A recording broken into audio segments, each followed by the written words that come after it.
Chapter 13, Disavowed. The first thing you can do to protect yourself is simply opt out.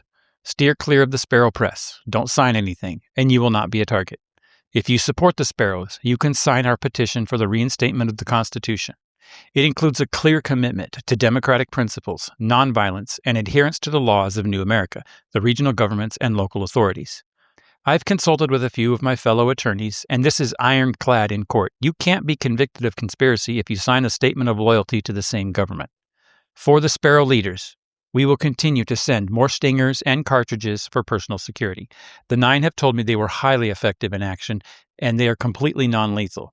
They might help you in a sticky situation, Sparrow-related or not. Finally, for those of us deciding to become more politically active, the 9 have committed to providing us with security. They will be training additional operatives that they handpick, and the 9 will not claim to be part of the Sparrows or any other group, so as to protect their anonymity and our innocence in case of any kind of engagement. They can be present at speeches and demonstrations and will function as rapid response team if we have any trouble. Thanks, Max, Jude resumed. Remember, folks, nonviolence is our secret weapon. When we continue to speak out and refuse any kind of violence, we win. When we tell the truth, we win. When we stand up for others, we win. We're playing the long game, and violence always loses the long game. Here are some insights. For context, the group of 9 that rescued Jude and the others ended up getting them out of there and then blew up that secret facility, and they managed to do it with no body count. And the Sparrow Press, they made sure to air what actually happened, and they aired that torture that General Alvarado was doing to Jude, and they told the true story. And even though the government tried to spin it in the official news, a lot of people they saw what they saw, and they lost trust in the new American government because they saw what they were doing. The contradiction concept comes up again. Does using the 9 for protection, when the Sparrows use the 9 for protection, does that contradict their own values, that their commitment to nonviolence?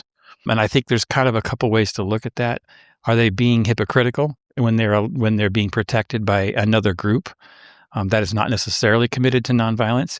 Or is that group allowing the Sparrows to exist and to have their commitments and spread that philosophy? And then Jude says violence always loses the long game. Do you agree? If you look at history and society and even current conflicts, do you think violence loses the long game? That's something to think about. All right, going forward, Chapter 14, the Sparrows are going to kick into political high gear, and that means they're going to be running for offices, and they're going to be pushing for a constitution.